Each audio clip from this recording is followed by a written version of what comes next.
Hi, good morning, good morning, good evening, everyone. I see we are live now, so thank you everyone for joining. Thanks everyone. My name is Susan. Welcome to tonight's event. Moving past the number 94, what lies ahead for reconciliation. So I'm Susan Dowan. I'm one of the circle coordinators for Circles for Reconciliation, the Eastern region, and I've been involved since 2018. So, on behalf of Circles for Reconciliation, Reconciliation Thunder, and the National Center for Truth and Reconciliation, we welcome everyone here tonight. So, what I'd like to do now is introduce our traditional knowledge keeper. So, we're honored to introduce Grace Schedler. Grace was born in the Inuit community in northern Manitoba. Before joining Circles for Reconciliation in 2020, Grace worked in the justice system for nearly 20 years. She worked in various roles and capacities. During her last few years in the field, Grace, alongside judges and executive directors of courts, formed a committee to get the eagle feather into the court system so that Indigenous people can promise to tell the truth while holding or while in presence of the eagle feather. Grace currently is actively involved in the civil air search and rescue, serves on the board of directors of McDonald Youth Services, and is a vice chairperson for Indigenous Languages of Manitoba. She remains committed to sharing her language through teaching community language programs, developing language resources, and working with many community programs in Winnipeg and Selkirk, promoting the Indigenous language and culture. So I'm going to hand it over to Grace. Glitch. Tansi, Ginanaskamit now. Thank you. Thank you all for attending this very important session. So just to share a little bit, on June 21st, 2010 was the first gathering at the Forks in Winnipeg, Manitoba, to start gathering statements from the survivors. I thought this was a great, I thought it was so great that I thought, I'm going to volunteer, and I'm going to volunteer to be an interpreter to take statements for the Cree speaking for survivors. I guess because it was the first gathering, it was quite chaotic. I had a very hard time finding someone to let me know where I would be interpreting for the survivors, which I never did do. It was hot and I was ready to go home. And when I was given the task to hand out water to the survivors and orange juice to the diabetics. This was a difficult task as people would think, who the hell are you asking me if I'm diabetic? But anyway, this was the start of the long 5 years for the commissioners away from home, travel, and many heartbreaking stories. But the survivors came through and the commissioners completed their final report. So out of the final report, Circles for Reconciliation was born in 2017. So the question remains, do we have reason to be hopeful that our word will lead us to a better future? I am very hopeful that it will lead us to a better future. And I know it's not going to happen overnight. Reconciliation has to be part of every Canadian person's everyday life. We must continue to build those respectful relationships, including First Nations Inuit Métis with First Nations Inuit Métis people. In order to build the mutual respectful relationships, we as First Nations Inuit Métis people must live by the 7 natural laws, or otherwise known as the 7 sacred teachings. Until we find our own peace and understanding, then we will be on the road to reconciliation. For the rest of Canadians, non-Indigenous people, they must know what happened to the First Nations Inuit Métis people of this country. Then the mutual respectful relationships will be easier to build. This land is our teacher. So on Tuesday, me and my Circles for Reconciliation partner, and I got to visit grade 2 students at one of the schools. What they had done is they had a bake sale to raise money, and they donated their money to Circles for Reconciliation. They also drew pictures, so they were scanned and we put them on the website. They got to see their pictures on the website, so they asked if we would come to the school. Their teacher had had that conversation about residential school with this class. And the amount of information they had about residential school was great. The questions that came out of them was very interesting, and we really had to be mindful that we were talking to grade 2 students. So do I have reason to be hopeful? Absolutely. Exciting and welcome.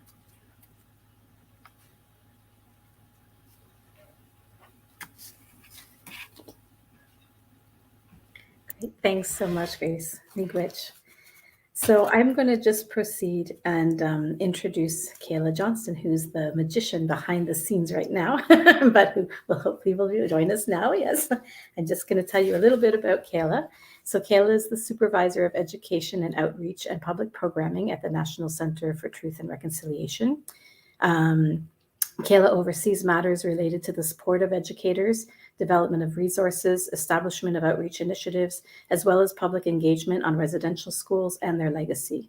Prior to joining the NCTR, Kaila worked with the TRC, the Truth and Reconciliation Commission, as a statement gatherer and coordinator to support statement gathering activities.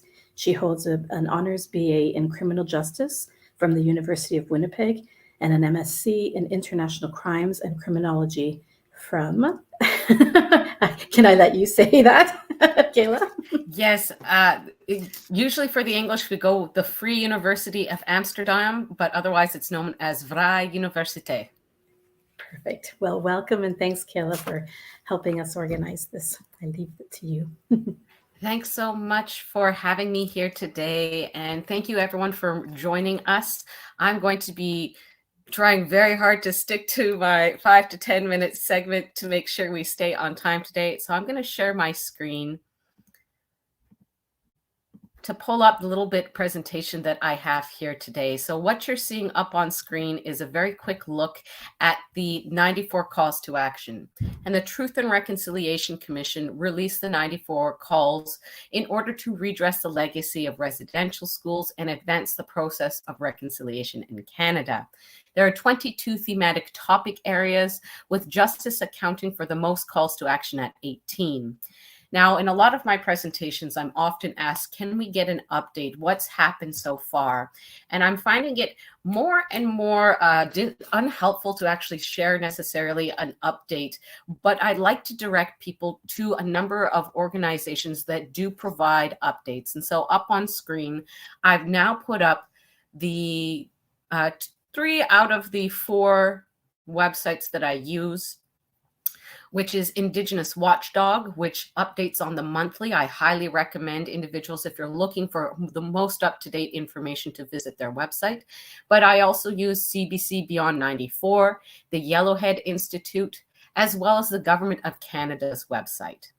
And so what I wanted to share is that there have been, previous to this year, a number of conflicting accounts as to how much progress has been made related to calls to action. And previously, depending on where you went, you would get a different number. However, all 3 sites now state that there are 13 calls to action that have been completed. What you're seeing on screen now is the latest update from Indigenous Watchdog regarding the number of calls to action that have stalled or not started. You can see there is a positive trend that we're seeing here. Starting from 2019, that number has slowly decreased. It went up again once again. And a lot of the criticism has largely been around how genuine efforts have been to address the calls. And so here are those 3 major websites that I use on the go, and you can see those calls generally match each other, although CBC Beyond 94, there's a few differences there on what they consider. I apologize, I have a little kitty cat who's whipping me here. That you can see there's a little bit of a difference between CBC Beyond 94 and the Yellowhead Institute and Indigenous Watchdog. And there have been some criticisms as to how genuine efforts have been regarding addressing the calls to action. Now, I'm going to pull up the 2021 Yellowhead Institute status update. And in that update that year, they had stated that there were 3 calls to action that had been addressed. Number 15, related to an Indigenous Language Commission office.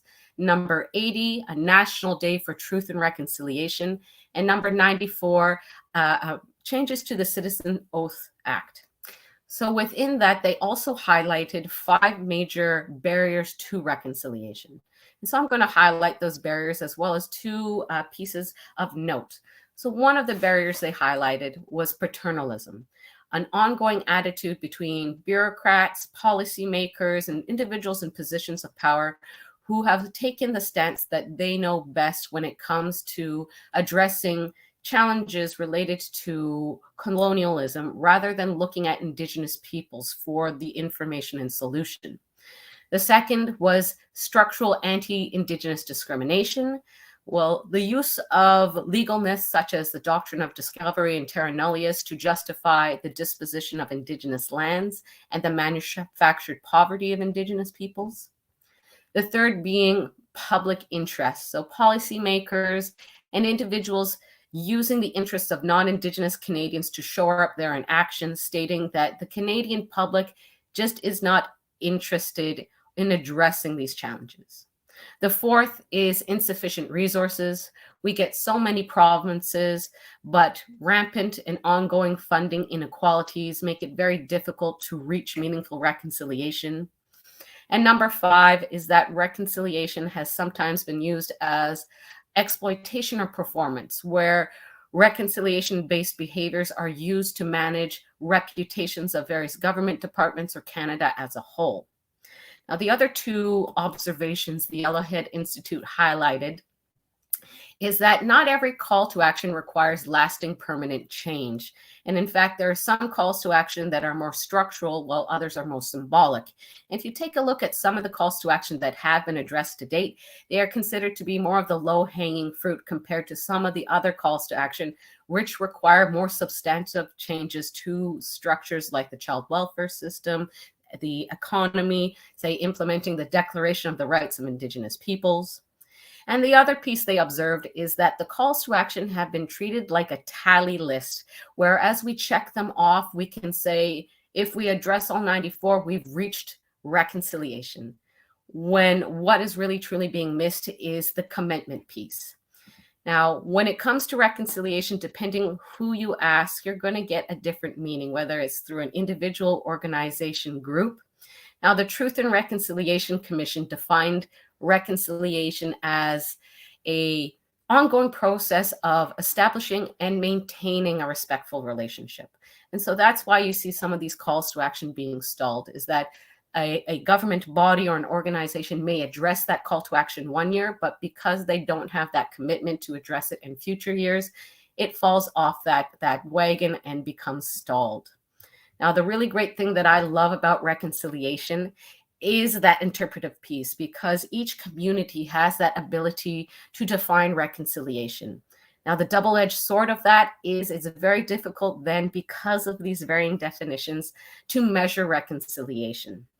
But I'll just highlight, oftentimes we're so focused on that macro level, so changes to the nation, healthcare system, economy, that it can feel very disappointing and lose our energy and momentum because we're not seeing those big changes.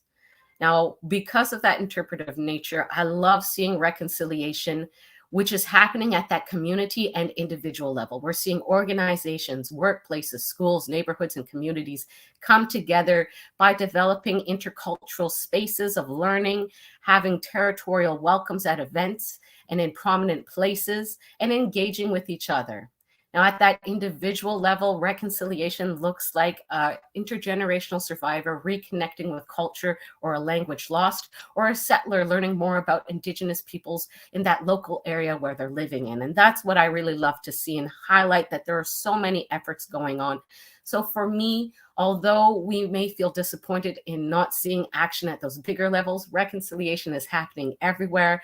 And I'd like to share, although I don't have time, a link here, and I'm going to put it in the chat as well, because this is a WeTransfer link where you can download a full list of 51 slides of education-based pieces, training opportunities, suggestions for action for how you can engage in reconciliation. And I just wanted to highlight one or two related to this. And so I'm going to just pick a few here. some of the ones we often recommend for those who haven't had that opportunity to learn about Indigenous history, culture, is to take one of the massive online open courses offered by the University of Alberta, like their Indigenous Canada course, the University of Toronto's Aboriginal and World Views course, or the most recently developed, the University of Victoria's Reconciliation Through Indigenous Education course. So in addition to learning about that information, you can also engage through a number of other organizations like Treaty Commission's Office. We have the Treaty Relations Commission of Manitoba. There's also the Office of the Treaty Commissioner of Saskatchewan and the BC Treaty Commission Office, which all are dedicated to spreading education and awareness, as well as engaging communities related to the treaty or to treaties. And I'll just to highlight a few more, because I did want to touch upon our reconciliation action plans and an update regarding that. But we get so many requests when it comes to reading materials, when it comes to films and movies, that in this collection, you're going to see a full list of items like podcasts, TV shows, and movies. I like to highlight the TV show through APTN, First Contact, that took 6 Canadians with stereotypical opinions about Indigenous peoples on a 28-day journey of exploring Indigenous Canada. There are 2 seasons available of that, as well as education-based materials. And I'm going to highlight that there are a number of days of action and remembrance. Oftentimes we get focused on addressing reconciliation or thinking about Indigenous peoples in June and September, but there are a great many days that you can engage Indigenous peoples, communities, ideas, as well as other topics throughout the year. This is just highlighting some of the few that are coming up in the winter term. So for instance, March 20th is Elderberry Day, recognizing and celebrating our elders. And the last piece I'll share before moving on to my reconciliation action plans is one of the biggest action pieces you can do is reach out to various levels of government, contacting city council members, members of parliament, senators, and other representatives to let them know why these issues are important to all Canadians and encourage support for representatives to push forward private members' bills as well as public bills. And the hero I always like to highlight is Shannon Kustashian from Attawapiskat First Nation, who created the largest student-led letter writing campaign in Canadian history to get a new school built in the community of Attawapiskat, which happened in 2014. And so she worked with not only her community members and classmates, but individuals like Charlie Angus to get that message and word out there. So that document I shared also includes 2 slides dedicated to how to write an impactful letter to your government representative. Now, with that, I'm going to wrap up with taking that quick look at the reconciliation action plan here. And something happened to my slides and they disappeared. So, oh, here we go. So in 2015, the NCTR released the 6 actions of reconciliation action, which are learn and understand the history of Indigenous and non-Indigenous peoples and the history and legacy of residential schools, explore the unique intersection of rights in Canada, recognize the rich contributions Indigenous peoples have made, take action to address historical injustices and present-day wrongs, and teach others.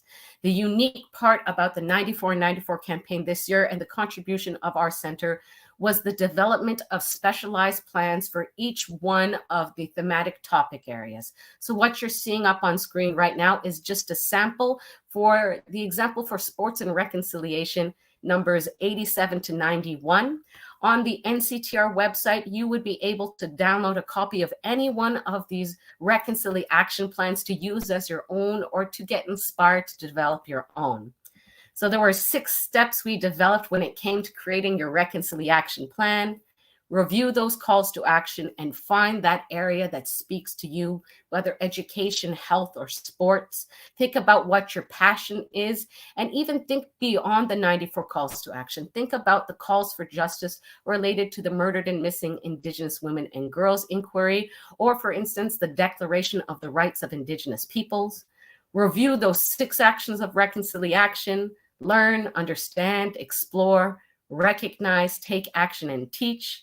review those sample action plans, set a goal for yourself in the future on what you would like to complete for some of those chosen actions, download the template and share your plan with friends, families, coworkers, neighbors, all over social media. Make yourself accountable to what you dedicate yourself and commit to reconciliation throughout the year.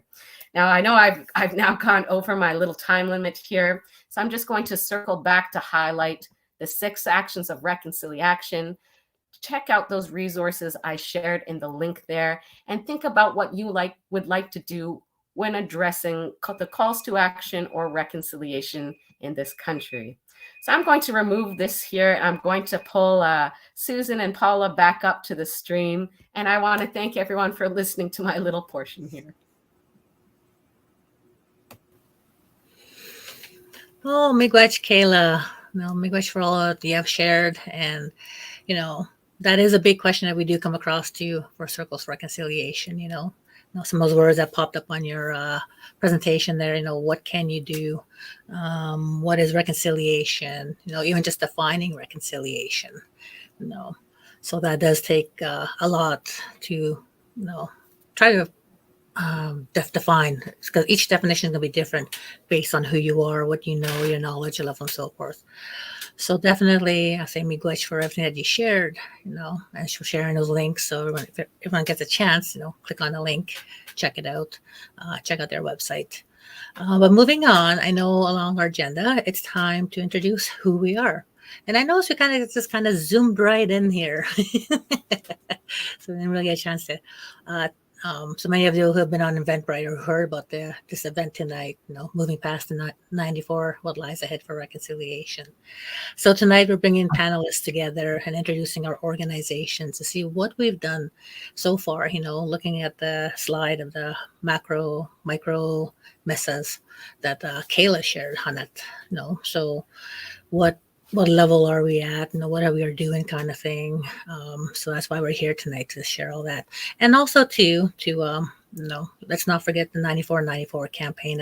We had our 2nd year, and Paula will be introducing that after me. So what I'm going to do right now is just introduce Circles for Reconciliation. Some of you probably know about us. Some of you have probably been part of a circle or been a facilitator, participant, volunteer, organizer. So brief background of who we are. Circles for Reconciliation. We started in Winnipeg, Manitoba. The first pilot circle took place in 2016, and then the launch of the circles in 2017 in Winnipeg. From that, so there was 3 members who had gone out to talk to community members, talk to academics, talk to Indigenous elders, and really look at reconciliation, especially with the Truth and Reconciliation Commission coming out. What does this mean? What is it? What does it look like? What can we do? A big question. What can we do? So from that, taking all the input, the circles were formed. So a pilot circle took place, and it was very successful. Next there's a CBC radio interview took place. And then once that interview took place and was aired, all our social media, our website exploded, because there was that real desire to really get involved in reconciliation, and the biggest question, what can I do? So like on how Kaila's presentation, what can you do? A lot of people had really wanted to get involved in reconciliation because they recognize that it's needed. So from there, that first circle that took place. So who are we and what are we? So if you go to our website, I'm just going to do a quick read of it here, of our website. When you go onto our website, you'll see that what we do. So I'll just quickly read it here. The aim of Circles for Reconciliation is to establish trusting, meaningful relationships between Indigenous and non-Indigenous people as part of the 94 calls to action from the Truth and Reconciliation Commission. The means to achieve this is the creation of small gatherings of an equal number of Indigenous and non-Indigenous people in discussion circles. Each circle needs 5 Indigenous and 5 non-Indigenous participants. Relationships are built by equal voices. So looking at just the opening statement of what we do, it sounds easy enough. But what we're finding, or what we know in this journey of the circles, is that bringing together the voices, so the balance of the 5 and 5. We also do that with our across the board with our staff, with our facilitators, with participants, with our not so much our volunteers, with our advisory and our board members. So we recognize that across the board from the very beginning that there has to be that balance of having both those voices.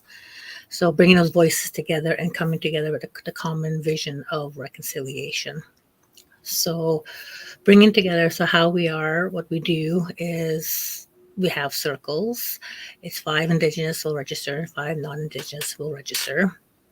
We'll have a trained facilitator, Indigenous, and a trained non-Indigenous facilitator who will guide the circles. We do have themes. So if you go on our website, you will see over 20 themes that are offered. So these 10 participants come together for 10 weeks. And that's like 2.5 months that you're building that relationship to really sit together, pre-COVID, we have in-person circles, would it be having a coffee or a snack and sitting together and having some open dialogue, some respectful conversation. So creating that safe space too is very important. So since we've moved to virtual, we have the either or even hybrid along the lines down the road that still having those voices take place. Because even though with COVID, we knew that the conversations were still needed. That even though a lot of things have kind of stopped, let's keep going. So going into the virtual world, learning about Zoom and learning how to do this and how to do that is like, oh, okay, I can add that to my resume now. How to do a Zoom. But it did take some learning, and then that was it. I was like, okay, let's take that step to learn together and come together. Let's see what works, what doesn't work. But still holding on to that key concept, that key understanding that these conversations are needed.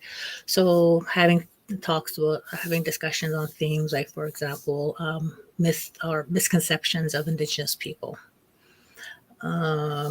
Having conversation about the Indian Act treaty. What is a treaty? Do they still apply today?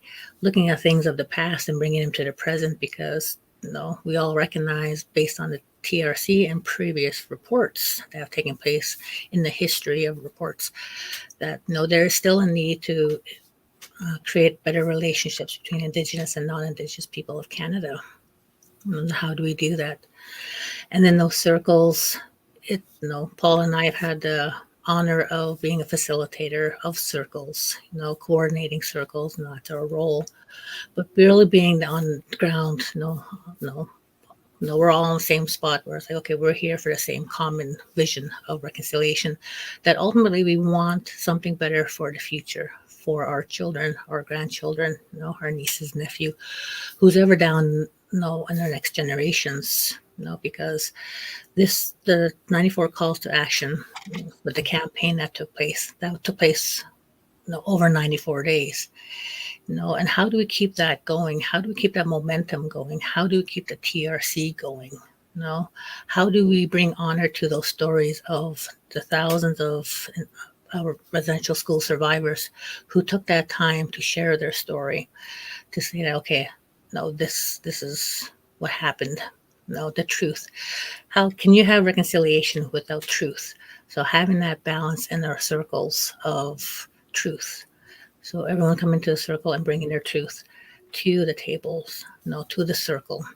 That often we do hear participants come from all walks of life and all ages of life.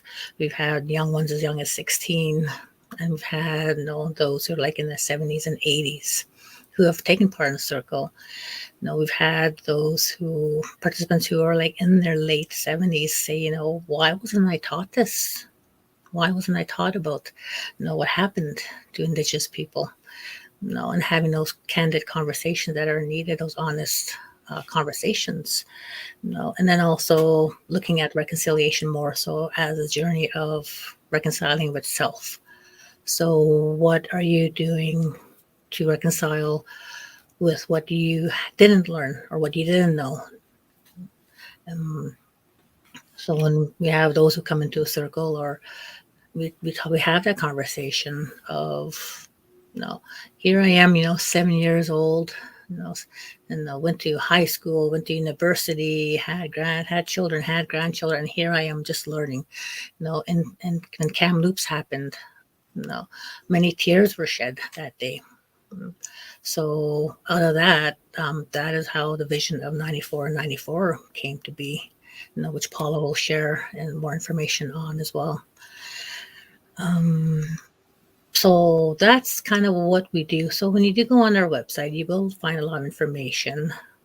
As Grace shared earlier in her introduction, most recently we had grade 2 students share full pictures, hand drawings, and words to residential school survivors and to the children that have lost, didn't make it home.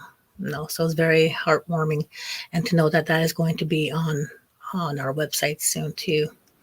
So the really valuable area of the circles, or aspect of the circles, is having a balance with our Indigenous and non-Indigenous participants.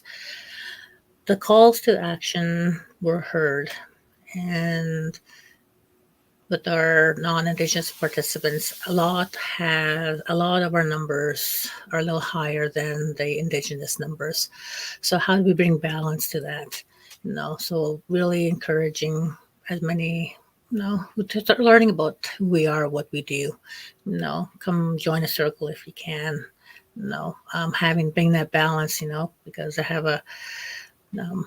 have that good conversation, whether it's over a virtual cup of tea or sharing the tears. So I'm going to leave it at that, because I think I'm going past my time. So we'll talk more, and I'm going to pass it on to Paula. So thank you, Susan. So I've been sitting here on the screen with you because, as Susan mentioned, at Circles for Reconciliation, we try to do everything in a very balanced way with a non-Indigenous and an Indigenous person. So here we are. And so I will just tell you a little bit around the 94 campaign. If I could see the audience, I'd ask for like a show of hands to see how many people have heard of it, how many people maybe participated in it, because I would be really curious to know. But essentially, in 2021, which was the year that the discovery of the unmarked graves was made in Kamloops, the first one that went public, there was a very large reaction to that, especially from the non-Indigenous community, in terms of, this being big news for non-Indigenous people.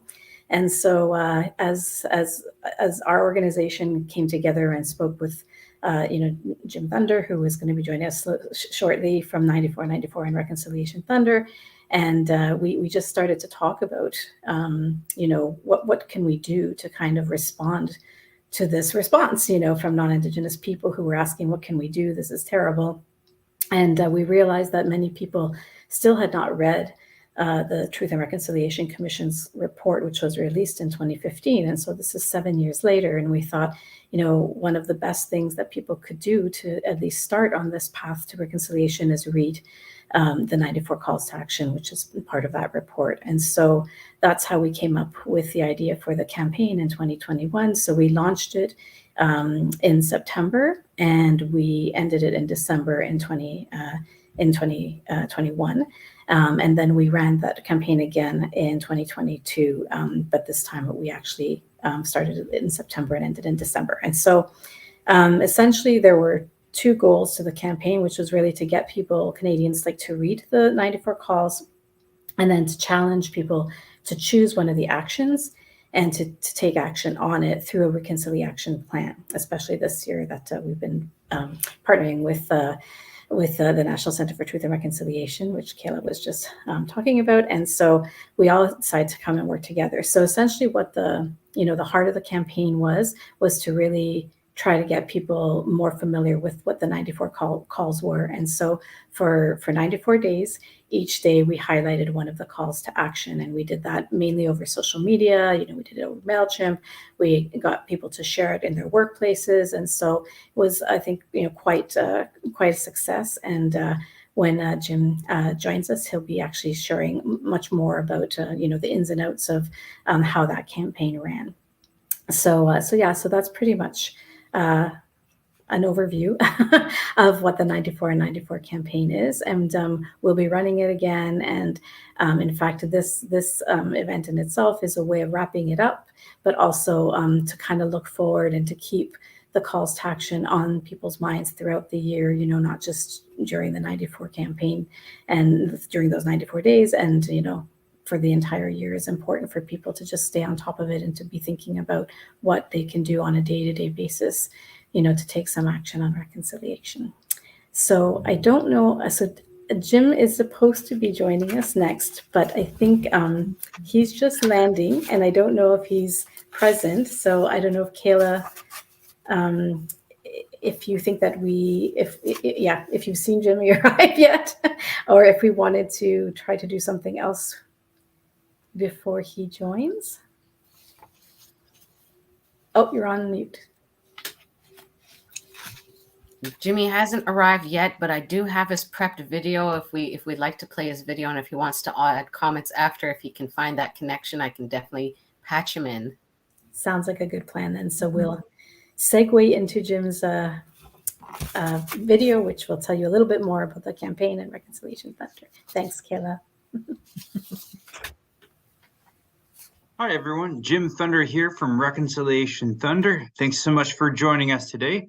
I just want to take a few minutes just to walk us through a little bit of the impact of the 94 and 94 campaign over the course of 2022. And as I do that, I'm going to be sharing a little bit of what we've collected in terms of our data over the course of the 94 in 94 campaign. So the first thing I want to highlight is that this campaign took place from September 12th to December 14th, 2022. So this is 94 days that the campaign took place. Over this time, we shared emails. We had a mailing list where people could sign up for emails for each day for 94 days. And each email would give the call to action for that day, as well as a summary of where we are at as a nation for that particular call to action each day. In addition to this, we shared social media graphics on 8 different channels. So it was Facebook, Instagram, LinkedIn, and Twitter for both the Reconciliation Thunder and Circles for Reconciliation channels. And I'm going to be sharing a little bit of the data that we collected over that duration. So the first is the email list. So over the course of the campaign, specifically, we saw a pretty good engagement. People were split right down the middle. We had 47% people that opened the emails often, 41% rarely. But we did see a steady growth from the beginning of the campaign to the end. We saw a growth up to 524 subscribers. So people began to show interest in the campaign as we moved along. And the top locations that we have of people who had subscribed for these daily emails were Winnipeg, Toronto, and Vancouver. When we look at our social media pages, I have some data here from Reconciliation Thunder and Circles for Reconciliation in terms of the page followers over the specific duration that we have, that we're looking at, the duration of the campaign. One of the things that you'll see here is that there is an overwhelming sort of leadership of women in this campaign. So you have people in each age group that are led mostly by women.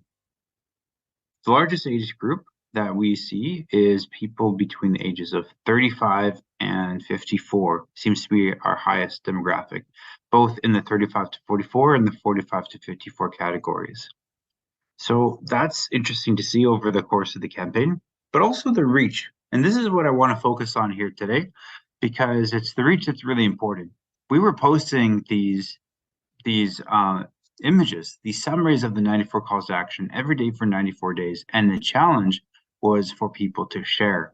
And here you can see that in the beginning of the campaign, we saw that people began to really share. And the day in which people had shared the most, as you can guess, is September 30.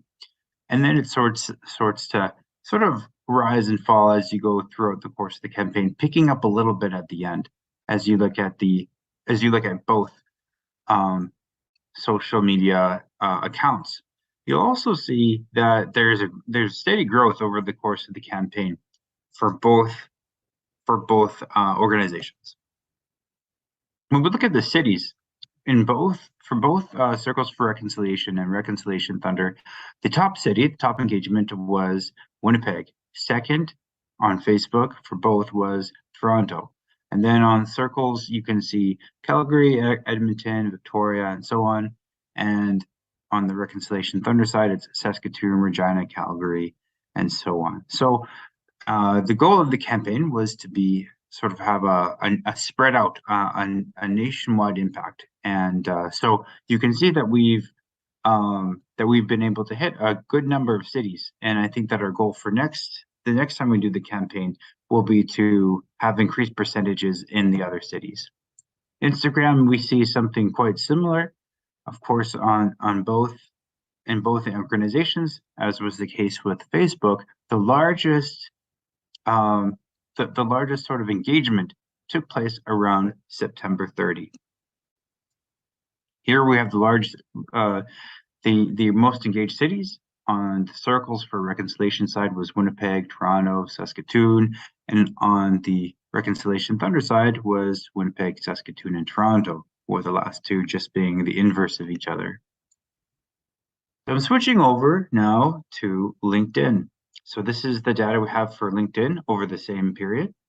So we're looking specifically at reposts here, because again, the whole campaign is encouraging people to share these calls to actions with others in their network. So you can see on average, it's just somewhere between 100 and 150 shares for each post, 150 reposts, which of course, as you can see, rises around September 30 and then drops afterwards. We saw significant growth in the engagements over this campaign, specifically for the Reconciliation Thunder, with reactions increasing by 1,500% and reposts by 2,245%. So when we do this campaign, it really increases engagement. So who are the people that are engaging in our campaign? So if we look at the Circles demographics, we can break it down according to job function. We can see that people from the human resources job function were the people that were engaged the most. We also have community and social services, business development, and so on. It's interesting to note that on the Circles for Reconciliation side, it was arts and design that was the highest job function, and then community and social services, business development, and so on. So it's an interesting mix, and it just furthers to our goal of, throughout this campaign, you want to hit every sort of demographic, every people group, and every job function, because as we mentioned during the campaign, reconciliation belongs to each and every one of us. And another quote that we had shared was a quote from the TRC report that said that if we truly want to see reconciliation, it needs to happen in every segment of Canadian society. And we're starting to see these patterns as well over the course of our campaign. The other thing that we want to highlight is that on September 20, we had CBC Radio reach out to us to support the campaign. So we saw 16 stations all across Canada sort of picking up and asking about the campaign and getting people to join. And so when we look at the trends that I just showed you above, about the reach in all the different cities, and also the spike before September 30, it was the CBC Radio interviews that really helped us a lot, that really helped to push the campaign forward and get the engagement that we needed for the general Canadian population. And lastly, we want to say a huge thank you to the Governor General, Mary May Simon. So on September 30, she gave a phone call on the radio, and she was giving support to our campaign, and she was encouraging people to follow along. And so we want to thank the Governor General very much for that support. It made a huge difference, and it allowed us to make the impact that we did this year. And yeah, so that concludes sort of my wrap up of the impact and some of the analytics of our campaign this year.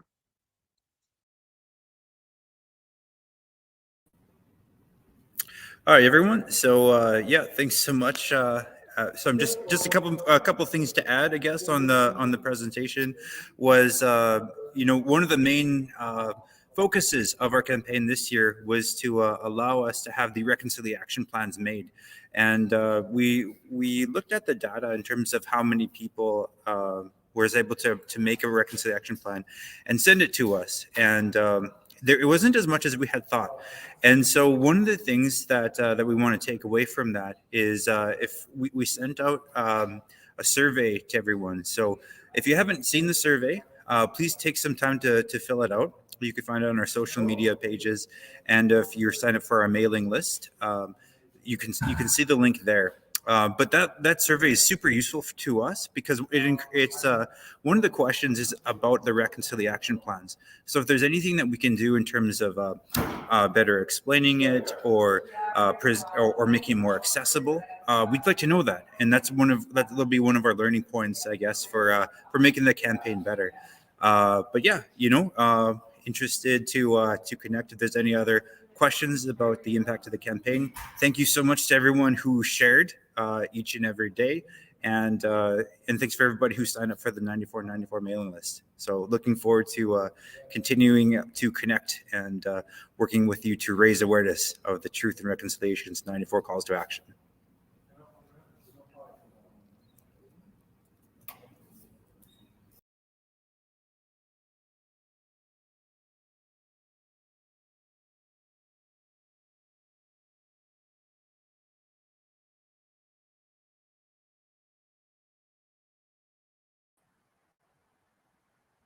You're on mute, Susan.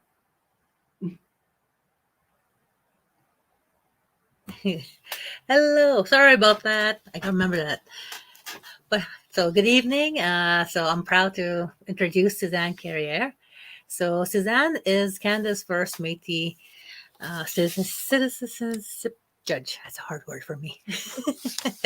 So Suzanne has been practicing law for over 13 years. And she's included 8 years with the Federal Department of Justice and the Aboriginal Legal Services. Judge Carrière represents Canada in more than 200 hearings and settlement interviews with Indian residential school survivors as part of a dispute resolution process established to resolve claims of physical, sexual, or emotional abuse suffered at the schools.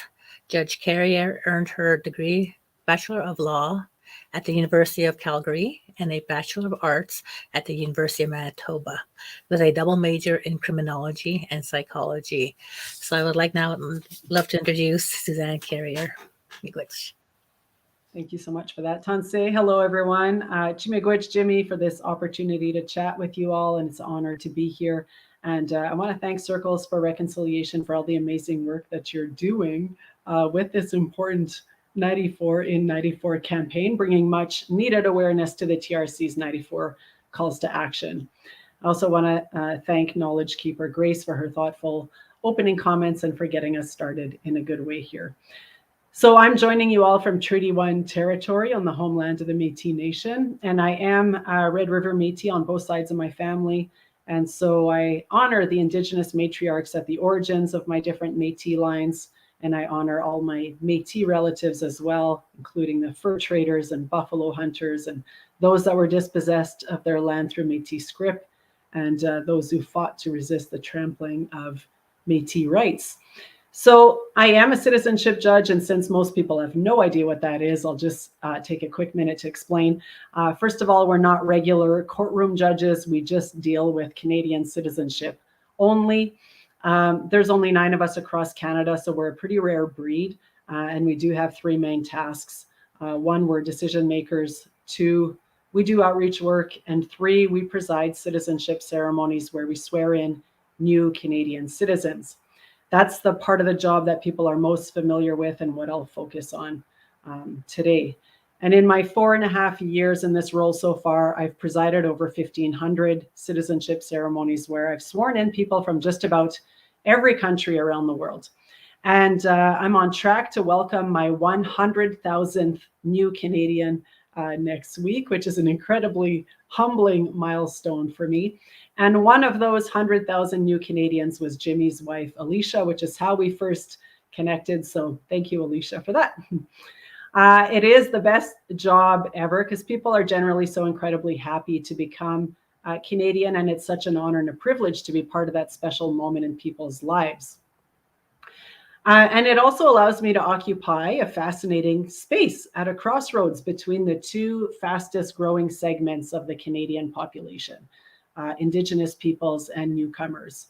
So I'll just maybe share a bit with you about what I see in my role.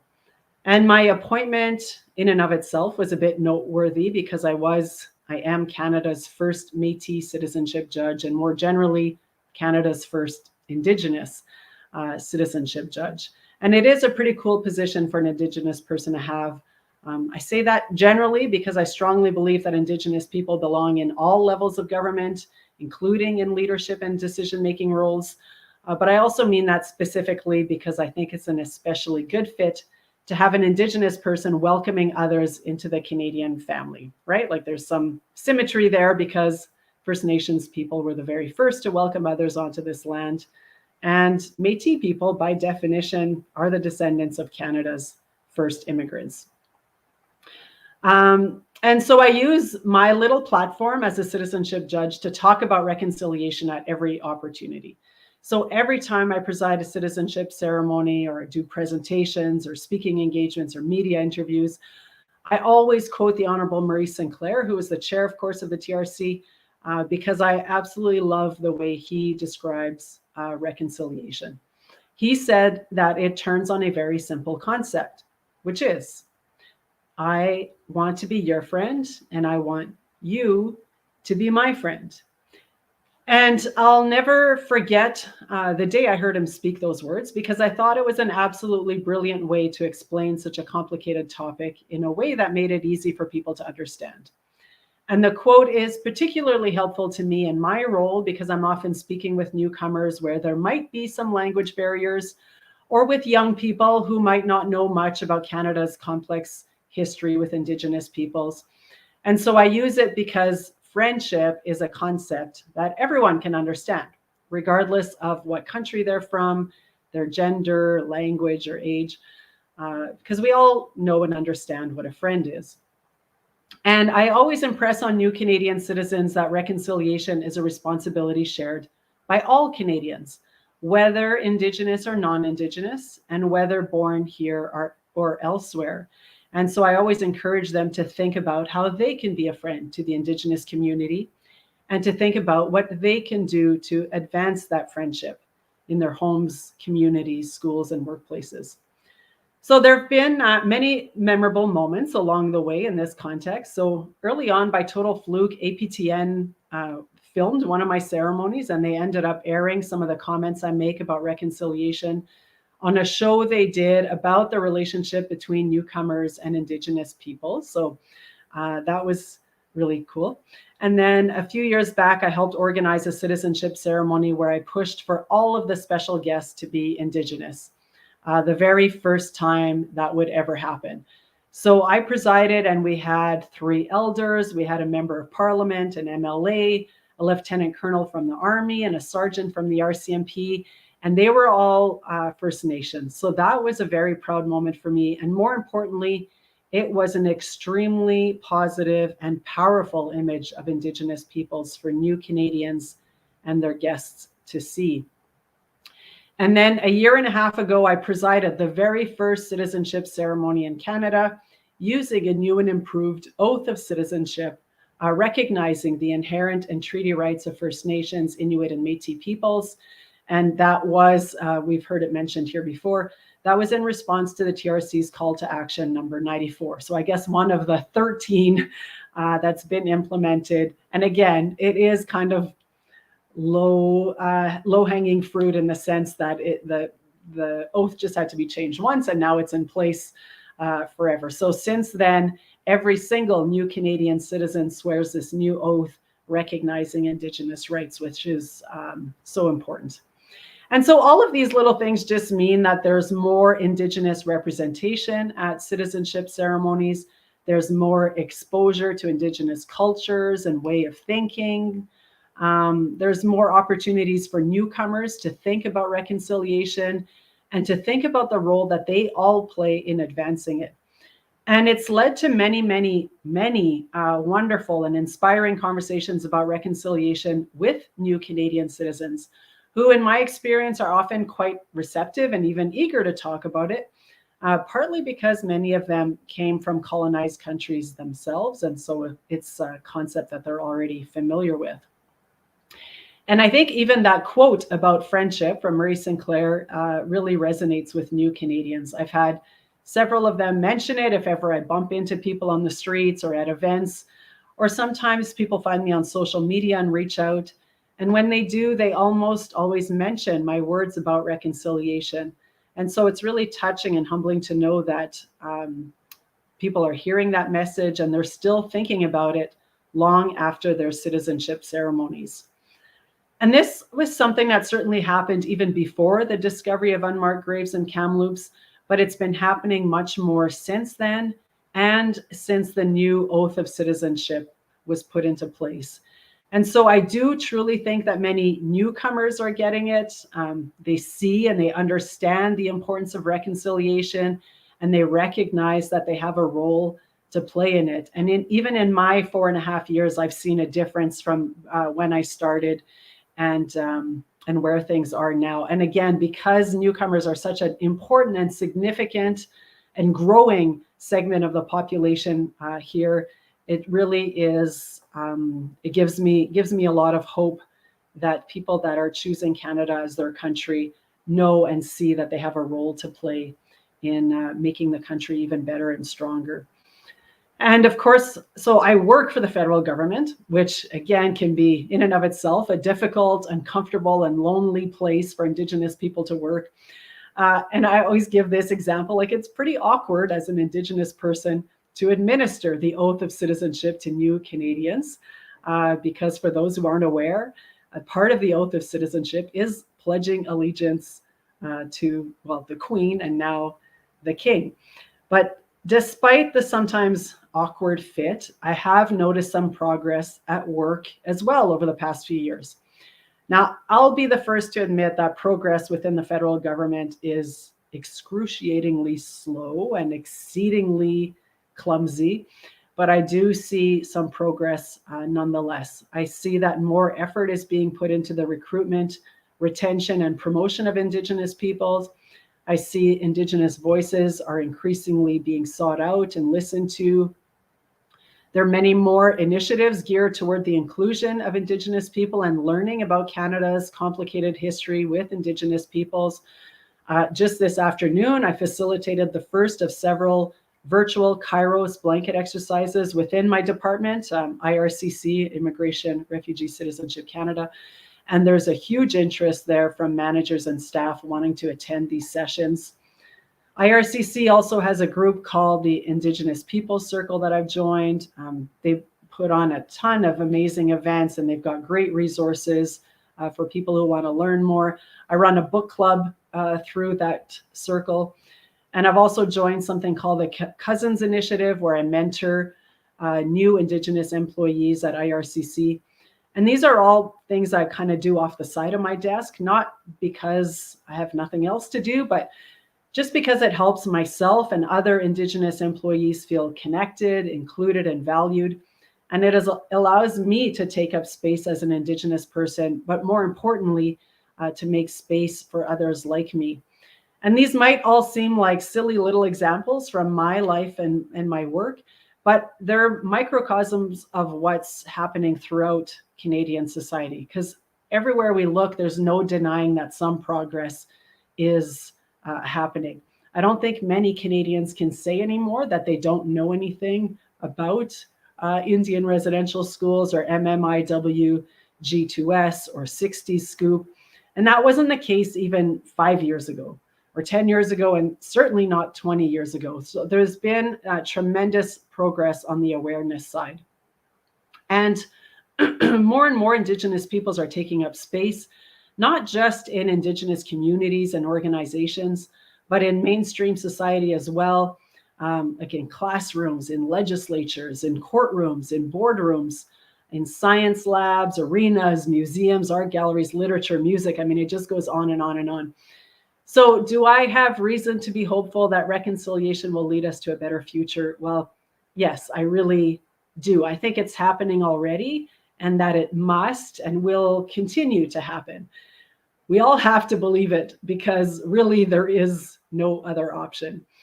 So to any Indigenous people here tonight, I would just say to find your voice and to take up space, because just being here is an act of decolonization, and taking up space unapologetically is an act of decolonization.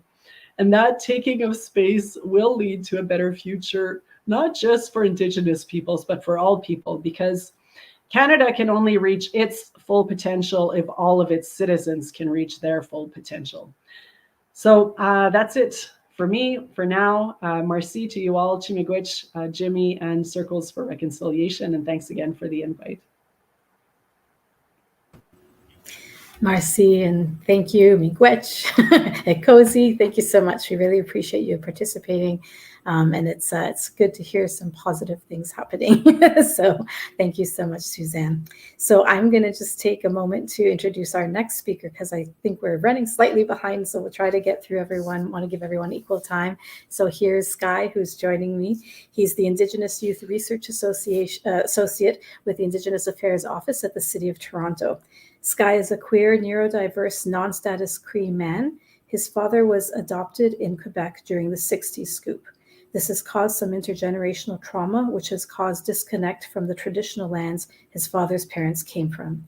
This has shaped his perspective to be very incisive and critical to the powers that be, and to know that we have to change and demand better at all times, because we absolutely are capable of it.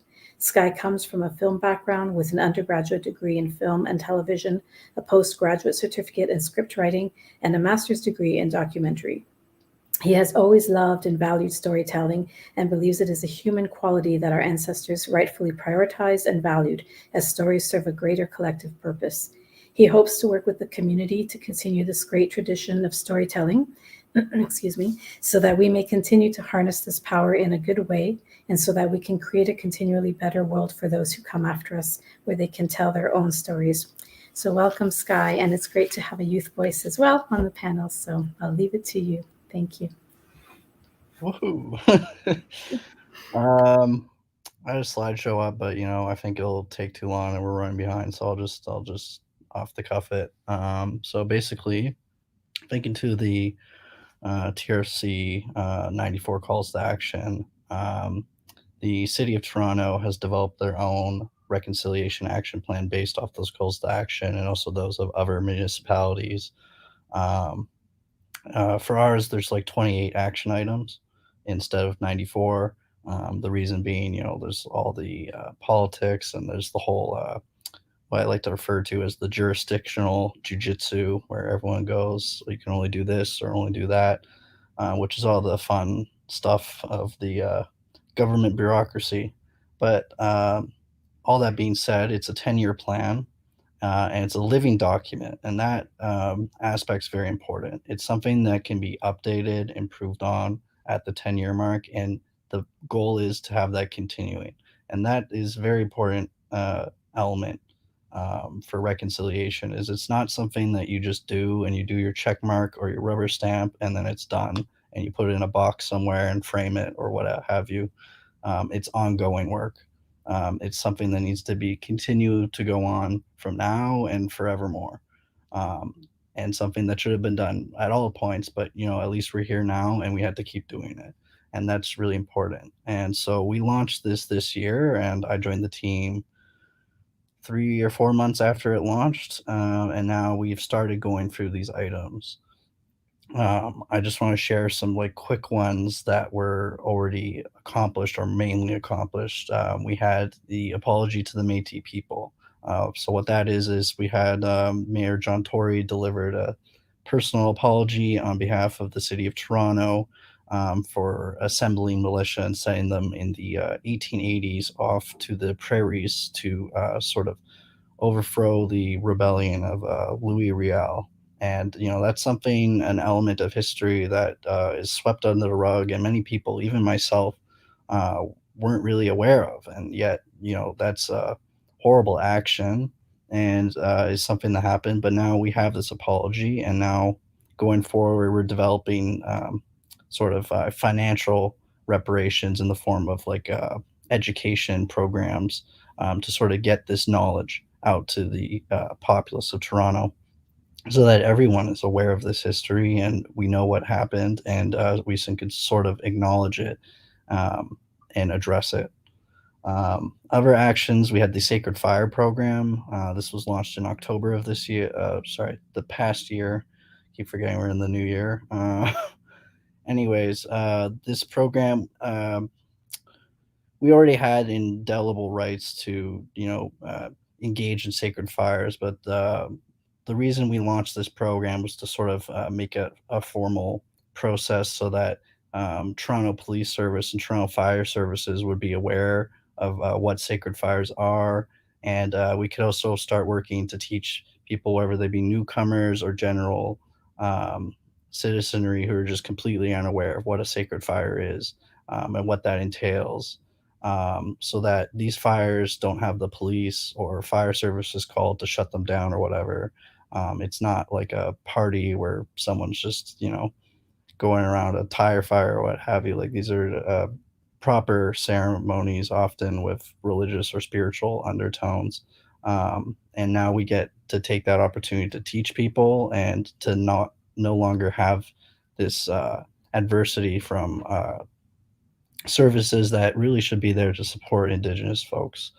Another program that we had done is we launched a grant this year, and it will also we had one at the end of the last year, which was a grassroots and collectives grant. It was like $250,000. We split it up. I think there were 18 successful applicants the last year. We'll have it open again this year, and the goal was to get groups that weren't nonprofits. They weren't like full-on businesses that already could access funding or grants or supports. Like these were groups that sort of fall in between the cracks, and give them support financially, and that'd be financial reparations.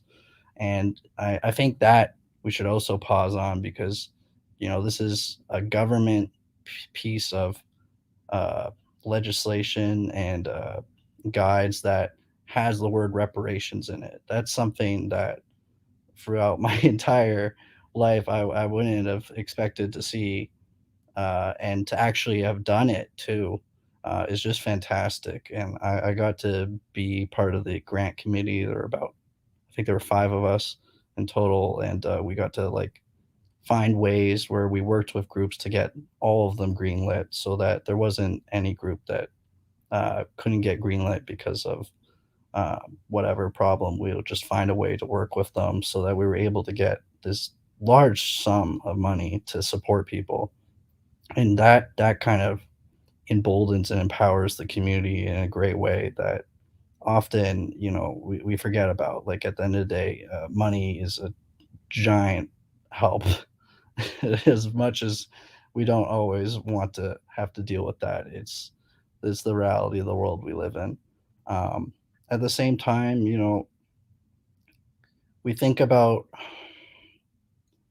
big picture stuff. We're kind of taking the mind pick to this giant wall of this seemingly impenetrable thing that like we can't overcome. But the thing is, like, every single time we get some accomplishment, whether it's a low hanging fruit or a big item, like that's another step in the right direction. And the thing is, other than the sort of newcomer population, like the Indigenous population is growing super fast. And together, I think we can build this allyship, and this sort of reconciliation doesn't become just like a hope or a dream. It just becomes this inevitable fact. Like, it will happen, and it is happening. And, if you're not on board for that, well, I feel sorry for you, because it's going to happen. And this is fantastic. We see things every day, even outside of the city role. I studied at the university now known as, I think it's Toronto Metropolitan. It was named after someone who had some unfortunate worldviews. Let's just put it that way. And the school was renamed. The statue of him was taken down, and that happened right in the midst of all the COVID and the protests. And like, every day, if you go in and look around in your community, you can see something positive, some great reconciliatory action happening amongst your community. And if you don't, you should ask around and share this information, because we have to collect these wins and, like, remind ourselves that we're accomplishing things, we're getting work done. And there's 28 actions in here. It's going to be over 10 years. But after that 10 years, we're going to go back and we're going to say, can we add anything? Can we amend anything? Was there something we didn't accomplish? And to already be working in where we've got 5 items or already done, or like majority done, we're going in running strong. This was launched in, I think it was voted in, that's the other thing, it was voted in unanimously. I don't know, in terms of government, how many things, like, I can think of were voted in unanimously by everyone. Like, that just does not happen. And that is huge, because now it's become something that you have to sort of hold your line on. Like, you're committed to that now because everyone's on board. And if you step back from that, everyone's going to be looking at you. And that's just amazing. And that's something that we should constantly be reminding those who sit in municipal power in Toronto, all the MPs and whatnot, that, like, that was signed on unanimously. You have to commit to that. You need to be working on it. Like, what are we doing to get this done? And every single division, the city's huge. There's like 44 something, maybe even more divisions, and all of them have their own tangible items that fall under these 28 items that they need to do. And there's also going to be an audit process. So we're going to be checking yearly. Are these divisions actually doing the work? Are you doing stuff like retaining and hiring and recruiting Indigenous employees? Are you doing anything like that? If you don't, there'll be actual qualitative consequences. They could have funding awarded if they do stuff, but it could also have funding withheld. And so that's going to make people actually commit to these actions. And the other thing, though, is people want to commit to this. The city did their National Day of Truth and Reconciliation events, which are very common. But this year we had like record turnout, and multiple divisions held their own events too. And so you're seeing this real energy behind this movement right now, this sort of zeitgeist where we're all ready to go. And I think that's just really exciting. And it's feels great to just feel like we're moving along. How much more time do I have? I could go more, but I don't want to go over the time.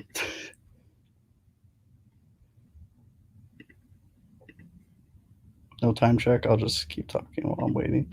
But yeah, like, this is something that we need to hold accountable. And the other thing is we have meetings regularly with other municipalities, whether it's like Vancouver, Calgary, or even smaller places. I think we're going to be seeing a lot more action across the country on this. And I'm hoping to see, every municipality, but also I'm hoping provincially as well, that everyone has their own actions that they're committed to, and we'll get it done. And I think that's something that we should keep pushing for. And at the end of the day, this is inevitable.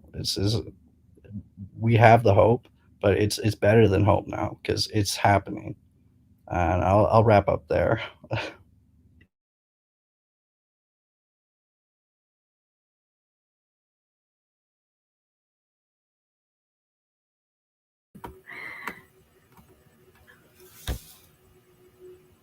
Oh, you're on mute, Susan. Thanks, Skye, for that. Awesome. So we're gonna scoot on and move to Muna. So I'll introduce Muna. Gaye. Hello, there she is. Hi. So I'll do a brief intro here. So our next panelist is Muna. Do you prefer Muna or do you prefer your Mamua? Muna works. Muna. Yes. I like that one. So Muna comes to us from the City of Toronto Newcomers Office. She's a Community Development Officer from the Newcomer Office, City of Toronto. She has a diverse professional and educational background that spans the financial sector, international development, and humanitarian sector, and the newcomer and refugee serving sector. Muna identifies as a settler and first-generation immigrant from West Africa. Since 2017, she has supported the implementation of the Toronto Newcomer Strategy, which assures newcomers living in Toronto have a sense of belonging, well-being, and connectedness. They feel safe, supported, and welcomed. Muna is the lead in the Newcomers Office work of strengthening Indigenous and newcomer relations and co-leads the initiative that responds to the TRC call to action 93 and 94 titled Newcomer Indigenous Relations, a Vision for Toronto. So welcome, Muna. Looking forward to your presentation. Thank you, Go everyone. ahead. Thank you so much for having me as part of this panel. I'm really honored. I'm going to try, in the interest of time, to not speak too much. I do have a presentation deck. I'll try to breeze through it as quickly as I can. So if you can just give, okay, there it goes. Again, I'm not going to bore you with introduction about myself. Suzanne has done a good job. I just wanted to speak, I guess, on behalf of the immigrant and refugee serving sector. I'm not speaking for the entire sector, but over the last 5.5 years, I've had the opportunity to be part of the sector and as well to lead our unit's work on strengthening Indigenous newcomer relations. So a lot of what I'm going to talk about today is a little bit of what has been happening in the realm of reconciliation where newcomers are concerned. When I received the question of whether there's reason for hope when it comes to reconciliation for the future, my answer was a resounding yes. And I say yes, and focusing on this image that's on my slide right now, which is one of my favorite images. This image was taken at an event that my unit runs every year called Toronto Newcomer Day. It features an Indigenous performer and a newcomer performer who had met each other randomly through a community-funded program, arts program, and decided together to co-create a performance for Newcomer Day, which they did over several weeks prior to the event and then showcased their performance at Newcomer Day. It was a beautiful moment for me. And it was a moment, at least a sentiment that I know a lot of newcomers share in wanting to build relationships and friendships with the Indigenous communities. And brings me back to one of my favorite quotes by Nelson Mandela. And the quote goes, and I'm going to try and read it from what I can see here because I haven't memorized it, I'm sorry. Human compassion binds us one to the other, not in pity or patronizingly, but as human beings who have learned how to turn our common suffering into hope for the future. I know that from engaging with newcomers as well as in the partnership building role over the years with Indigenous communities, this sentiment is shared because of just the various commonalities that newcomers and Indigenous folks share. If I can get the next slide, please. So we know that connections already exist within the two communities. Carrière did a great job when she spoke about what she has seen as a citizenship judge. We know as well, Skye, my colleague Skye had mentioned earlier, that Indigenous communities and newcomer communities are the fastest growing in this country. And it is no longer a nice to have, but it's inevitable that connections need to be made, that the two communities need to come together in allyship and friendship and relations. And newcomers are guests on this land, and they do understand that and still have the need and want to learn the truth about this new land that they call their home. But we would be wrong in not admitting that newcomers are often disadvantaged when it comes to learning about indigeneity. They do face a lot of barriers when they land, one of them being language, and also limited access to resources to learn and information, and overall time, because the settlement process can be intense and takes a lot of energy, and often is not on the top of their list when it comes to learning about their new home.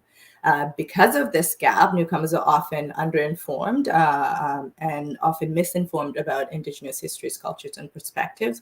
And this, unfortunately, can lead to them reinforcing some negative stereotypes. But the one thing that underpins the relationship building phase between the two communities is the common experience that we know that they share. The reality is that some newcomers, some Indigenous folks have had experiences of poverty, often experience underemployment or unemployment, and face discrimination, still have trauma, living with trauma of displacement. In the newcomers' standpoint, it's from their countries of origin. Many of them have experienced loss of language, loss of land due to, colonial histories in their countries of origin.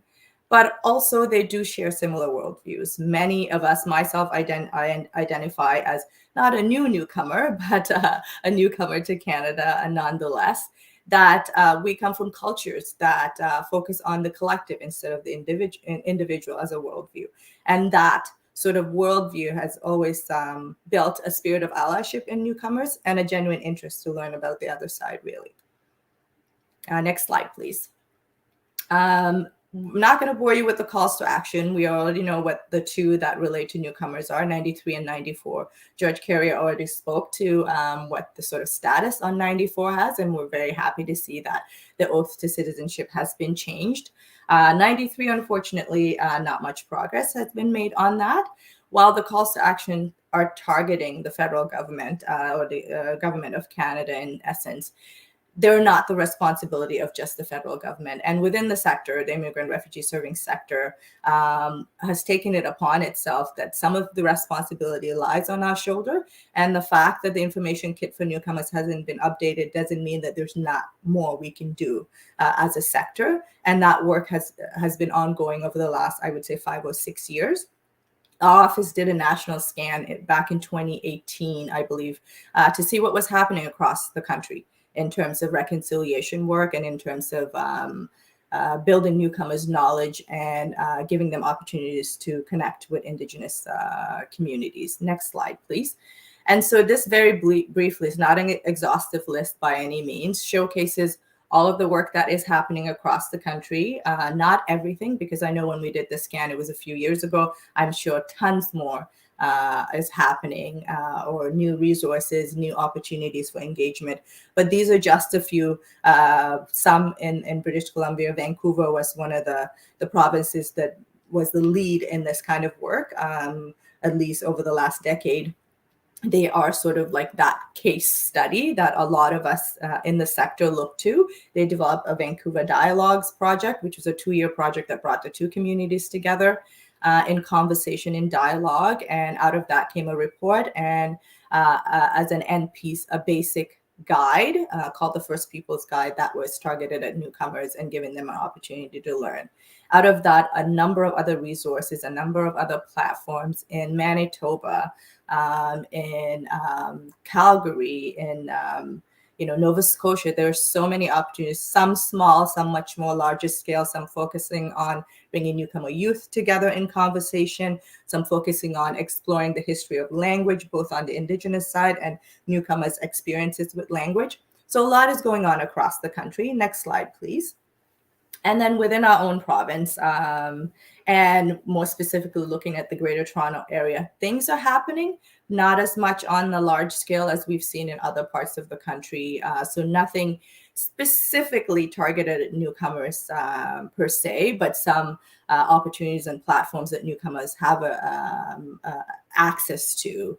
Toronto Green Community, and Paula knows this, host the Rivers Rising walks that newcomers have had the opportunity to be a part of. Our event that we host every year at Nathan Phillips Square, Toronto Newcomer Day, always has an opportunity and a platform for newcomers to get to engage in activities with Indigenous friends, to also see Indigenous performance. And we do often host a citizenship ceremony as part of the event that often has Indigenous representation as well. So some stuff has been going on, but not as extensive. And we, as an office, have always wanted to see more being done. So we took it on to ourselves, next slide, please, to partner with one of the larger umbrella organizations that serve immigrants. So OCASI is called the Ontario Council of Agencies Serving Immigrants, and the city's Indigenous Affairs Office, to look at what we could do from a Toronto-specific context. So we wanted to have an initiative, not necessarily a project that had a start and an end, but an initiative that was a journey that gave newcomers an opportunity to learn, to engage, and to have opportunities to act as allies and not just be sort of silent observers in the reconciliation journey. So together we decided to create an initiative that was fourfold in essence, even though it's just three things on here, but develop a resource that was going to help newcomers, expose newcomers to Indigenous history, cultures, and perspectives, facilitate dialogue circles similar to what was done in Vancouver to encourage the learning and sharing and building meaningful relations. And as well to create an online orientation tool, which was targeted at educating those of us who worked with and for newcomers, settlement service providers, ESL instructors, and anyone else who had interest in wanting to learn about indigeneity. And underpinning all of these was formalizing an Indigenous newcomer advisory circle who would guide the initiative over the many years that it evolves. So before we moved ahead with the work, next slide, please, we wanted to make sure we were getting the community buy-in and the okay, both from the Indigenous community side and partners, as well as from the sector, immigrant and refugee serving sector. So we hosted an open forum in 2020, just before the pandemic, to in essence, map what was already going on within our sector, what Indigenous partners were already doing with newcomer serving organizations, and to also share what our vision was for the initiative to see if we had buy-in. And next slide, please. And it was a unanimous yes. That forum really did tell us that there was a need for a basic resource in the Toronto specific context for newcomers to have access to help learn about indigeneity and also expose them to opportunities for further engagement, that this guide was meant to be just a starting point in the journey, but that it was needed. Unfortunately, as we began the work, the pandemic started, so we had to hit a pause for about a year and a half. But in early 2022, we picked up the work again. The city issued a request for quotation. We were able to bring on board an Indigenous led consulting firm who is supporting the work in at least hitting those first two milestones of the initiative, which is developing the resource guide and then establishing an Indigenous newcomer advisory circle. Next slide, please. So the work is ongoing in terms of the first two phases of the initiative, but really this resource guide, and when we did our national scan and we spoke to some of our other counterparts across the country, what we in essence are wanting it to do is to enhance newcomers' knowledge of Indigenous peoples, their histories and realities, but then also ensure that newcomers are aware of their treaty and settler responsibilities, to also develop pathways for them to learn more. And not just be silent observers, but really active in supporting Indigenous causes and initiatives, and also build relationships and friendships, as George Carrière mentioned, that is an important piece. Next slide, please. So not going to bore you with everything we've done in the different project phases, but we picked up a lot of the work in the summer of last year, and it's still ongoing. We have consulted with the newcomer side. We have Indigenous consultations ongoing. The Indigenous Newcomer Advisory Circle has been formalized. They had an inaugural meeting last year in November and having another one sometime next week. the content development piece for the guide is ongoing. A lot is happening concurrently with the Indigenous consultations. The one really key piece that came out of our consultations was that beyond just developing this resource guide for newcomers, those in the sector, your ESL instructors, your settlement service providers, and anyone who was engaging with newcomers felt like they really lacked the comfort level to talk about indigeneity to newcomers. And so they had asked for an additional source of support, so a resource in essence to help them have those sort of more sensitive conversations. And we've added that piece of work to the project. So that is going to be worked on by the consultants we hired as well. Next slide, please. So this in essence is what the City of Toronto, along with our partners, are doing in this realm in terms of at least opening newcomers' minds and giving them that basic knowledge around indigeneity. But beyond our work and beyond the calls to action, I can happily say that if you had walked into a settlement organization 5 years ago and mentioned call to action 93, 94, they likely would not know what you were talking about. But today that is not the case. So really the learning and unlearning continues around the sector. Most service provider organizations are starting to provide staff or continuing to provide their staff with opportunities to learn about Indigenous histories, cultures, and perspectives. The sector continues to embed reconciliation within their work. It's no longer that check piece. It is a realization that our two communities inevitably cannot exist without each other. So we will be the work will continue on. So it's now a big part of a lot of the settlement service provision work. So it's embedded in the work itself. And newcomers themselves are opening their eyes to the realities and experiences of Indigenous communities and taking the responsibility on themselves to do the learning.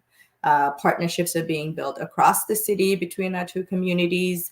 The sector's taking on responsibility in terms of educating staff, cultural competency, and all of that work. And more than anything, there are a lot more projects and initiatives similar to ours that are being co-led by newcomer and refugee serving sector organizations. I see here, yes, the Immigration Partnership Winnipeg, we have been in touch with Judge Carrière just mentioned over the years, and they are sort of our, we wish we could be them kind of example, because they're doing extensive, amazing work touching every level. They have so many tables that bring the two communities together. They have an extensive orientation toolkit, which we peruse on a regular basis to make sure we're trying to sort of align a bit of our work with theirs as well. So a lot is happening across the country, and then within the City of Toronto and within the province, we are also trying to do our best to push the work forward to continue the discussion and the relationship building. So I can say there's a lot of hope when it comes to reconciliation. And I'm going to end things there. Thank you.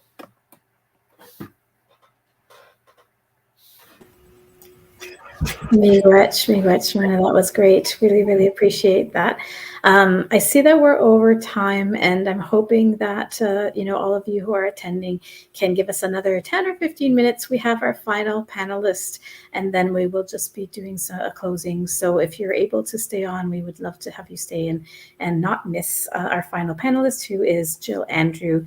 She is the MPP for Toronto St. Paul's, which is my riding, actually. So yay, Jill. Yay, Paula. So we have a full bio for her, but she's asked us to just shorten it, in the interest of time. So just to say very briefly that Jill has a master's in women and gender studies from U of T and a PhD in education from the York University. She's a member of the Ontario NDP caucus. And if you want to learn more about her, you can visit her website, which is jillandrewmpp.ca, and we'll share information on everyone afterwards as well. So welcome, Jill. Thank you so much for taking part. Thank you so much, Paula. You all are hearing me? Yes. Thank you so much for having me this evening. Circles for Reconciliation. Thank you for your work, quite frankly. I believe it was 2021. Yes, it was 2021 on Canada Day. We decided to host a Zoom conversation on truth and reconciliation, those 94 calls, and how we move from words to action. And I remember Susan was so gracious to join us from Circles for Reconciliation. So thank you very, very much for that. As a non-First Nations Métis or Inuit person, I'd like to start with a land acknowledgement. I am joining you from the city of Toronto. We're on the traditional territory of many nations, including the Mississaugas of the Credit, the Anishinaabe, the Chippewa, the Haudenosaunee, and the Wendat people. And Toronto is now home to many diverse First Nations, Inuit, and Métis peoples. Toronto is also covered by Treaty 13, signed with the Mississaugas of the Credit, and the Williams Treaty, signed with multiple Mississaugas and Chippewa bands. Toronto is in the dish with one spoon territory. We all eat out of the dish with only one spoon. That means we have to share the responsibility of ensuring the dish is never empty, which includes taking care of the land and the creatures we share with it. Importantly, there are no knives at the table, representing that our commitment and actions must be firmly grounded in peace, humanity, equity, access, and social justice. And I cannot say enough that the project of ending anti-Indigenous racism, the project of ending anti-Black racism, xenophobia, anti-Semitism, homophobia and transphobia, and frankly, compulsive heterosexuality and heteronormativity, all of these projects are inextricably linked. And we cannot choose which form of oppression we want to take on. I believe that we may have connections, we may be rooted to certain forms by our race, by our ethnicity, by our culture, by our religion, but most certainly it is our job as Ontarians, as Canadians, as individuals to join and learn and become active, act, allies as best we can. So I was asked today to say a few words on what do you do with all of this? You know, how do we go from words to action? How do we contact our elected officials? So first of all, one second. Okay, I just saw a question pop up. First of all, you know, the number one thing you want to remember is your elected official works for you.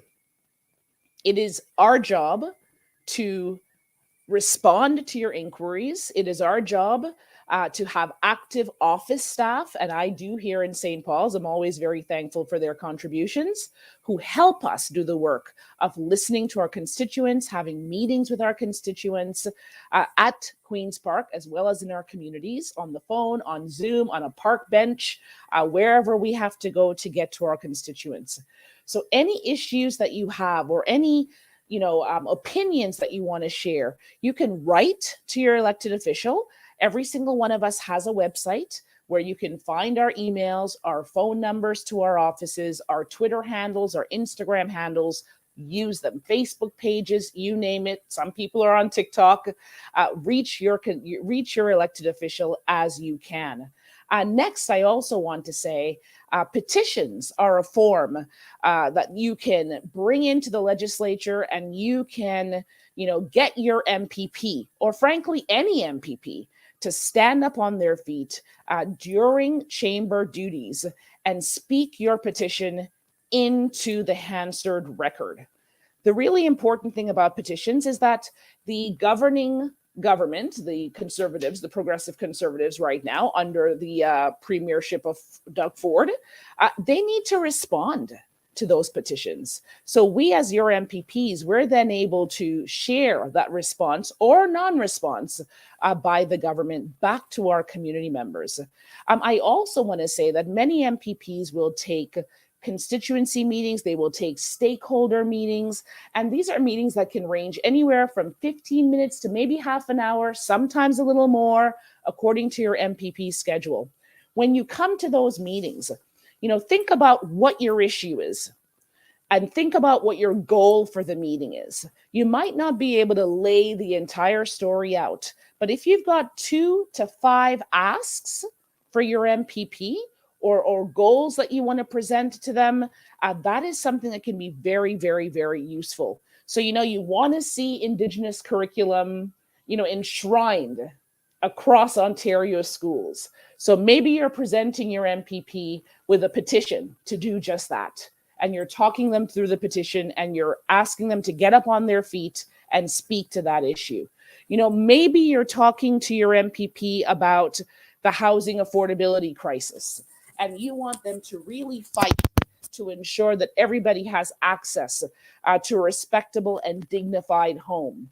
This is something that you can bring to the office, and they can speak to that in the legislature, whether it's through our member statements, which are little 90-second videos or speeches that we get to make that we then change to videos, and we include these on our social media platforms and in our newsletters. A video is a great way to say a few words about an issue that's meaningful to you, to your community, to our communities, and we share it in front of the government. There's also something called question pitches, where we pitch questions that we want to ask the government. So that could be a question pitched to David Piccini, who is the PC Minister of Environmental Conservation and Parks. Sorry, let me try that again. I got tongue twisted. Minister of Environment and Conservation and Parks. That might be Minister Greg Beckford, who is the Indigenous Affairs and Northern Development Minister. Or it might be Doug Downey, the Attorney General, or any one of 124 MPPs who sit in the Ontario legislature. I want to make it clear, it is not the project of Indigenous MPPs to work towards reconciliation. It is the job of every single MPP. So again, whether we are advocating for clean drinking water, equitable access to healthcare and to education, 2 areas that we know Indigenous peoples, Black peoples, people of color, 2S LGBTQIA plus folks, people with disabilities are disproportionately impacted by a healthcare and education system that is anything but equitable. Whether we're talking about housing, I'm just looking to see if I see any questions here. Alrighty. Whether we're talking about the end to violence against women, against girls, all of these are issues that we need to sound the alarms on, especially in the legislature, especially as we are up against a conservative government. But I certainly believe that there is hope. I know there is hope. The NDP caucus, a few years ago, we had created the first ever missing and murdered Indigenous women and girls critic role. This was a very important role held by the former MPP for Toronto Centre, Suze Morrison. This was an incredibly important role and one that she took very seriously, that we all took seriously, and helped raise the awareness of frankly, every MPP in the House. So as previous guests have said, we are moving the dial. One cannot say they've never heard of a boil water advisory. One cannot ignore anymore that there are over 1,300 children graves that have been discovered across Canada.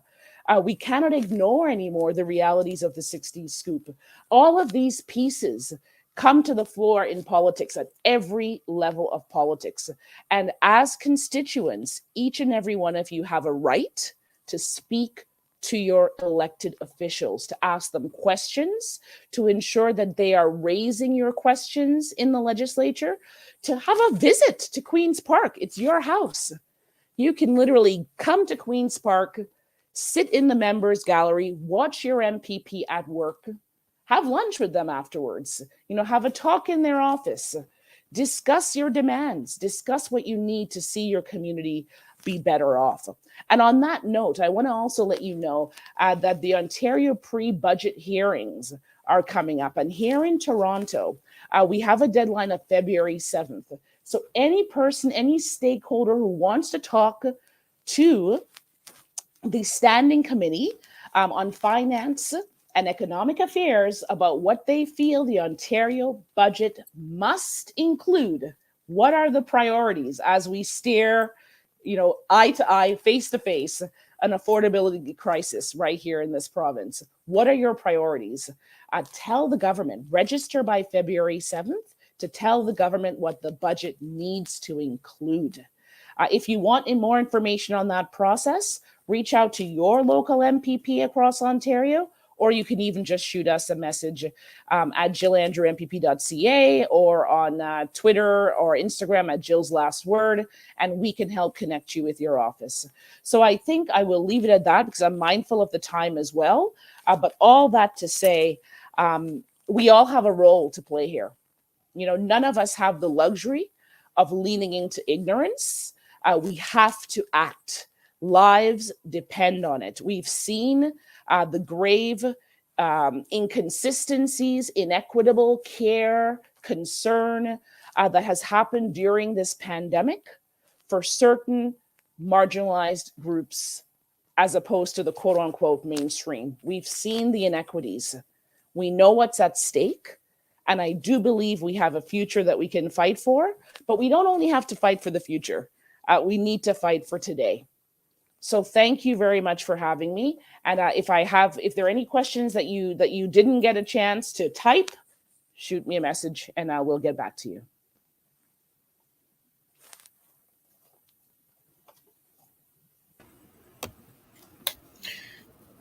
Ooh, me good, Jill. Thank you.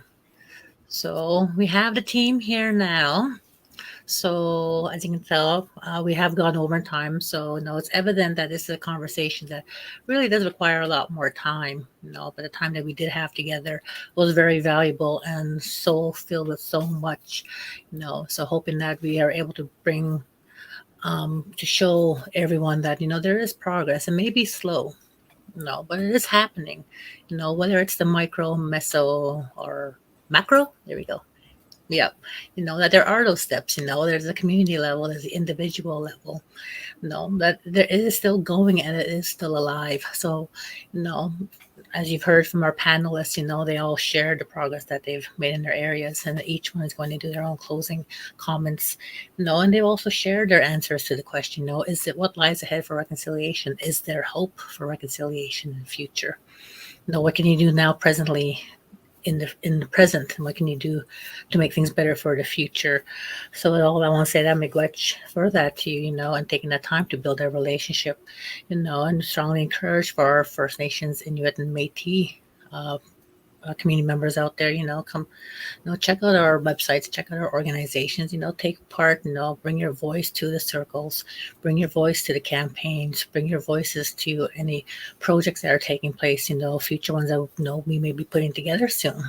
So that I'm going to say miigwech to everybody. And any questions, same thing, any questions, just email us, email us, and check out our websites. So I'm going to pass it on to Jimmy. Yeah, I just want to thank so much to everybody for attending, everybody who's attending today, whether you're watching this live or whether you're watching this video after the fact. Thank you so much for watching. Thank you to each and every person who participated in our 94 in 94 campaign, whether you were part of the email list or you were sharing the posts each day for the 94 days. I want to thank you for that. It's basically, this is all of us. It takes all of us working together. As the phrase we shared so often, reconciliation begins with each and every one of us. And so that's what we did today. We want to thank you to all the panelists for coming and sharing your words. Thank you so much. These were really powerful presentations, and we're so thankful to have you with us. So yeah, this was the 94 campaign this year was a partnership between three organizations: Reconciliation Thunder, Circles for Reconciliation, and the National Center for Truth and Reconciliation. So thanks to all the partnering between these organizations and all the work that we did. So yeah, just want to thank everyone, and just want to make one final reminder to we posted the link to the survey, the feedback survey, in the comments. Please take some time to fill it out. Let us know how we can improve the 94 campaign and increase our reach even farther. So with that, I say kichi miigwech. And just I'll add in the I guess last comments from the tech wise. Thank you everyone who was sending in comments. I will say all of the comments were visible to our panelists, to our participants, and it was great to see such wonderful engagement. Thanking the panelists, but also sharing your comments and thoughts about engagement in some of those questions. I did want to share that this video will be posted on the NCTR website and has been recorded. So it's going to be shared with our partners here at Circles for Reconciliation and Reconciliation Thunder. So it can be accessible to a number of different sites depending where you go. And so this is definitely not the last conversation we're going to have. This is really one of those first starting conversations to think about where reconciliation can go in the future and how we can work together in order to address some of those areas that need that focus. Well, yeah, thanks to all of the panelists, and thank you to all of you for helping to organize this. I think it was well attended, and I think hopefully will continue to be appreciated through the video that will go out. And I think we're just going to move to our closing with our knowledge keeper, Grace Schedler, so we can welcome her back as well and thank her.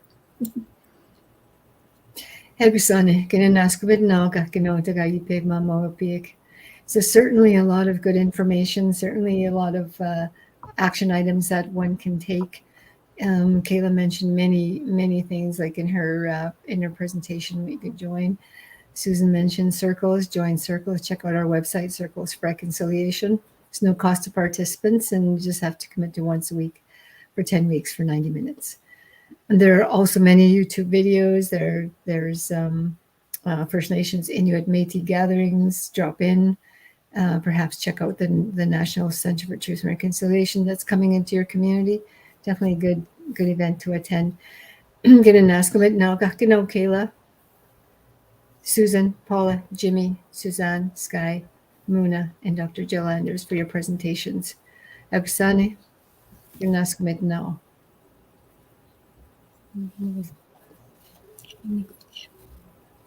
Which?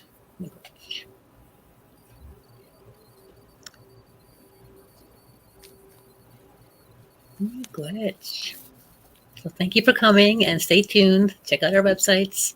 No, any questions again? No. Great. Deepest gratitude. Thank you very much, everyone. Good night. Thank Thanks, everyone. And start your action plans. Yes. Yeah, really.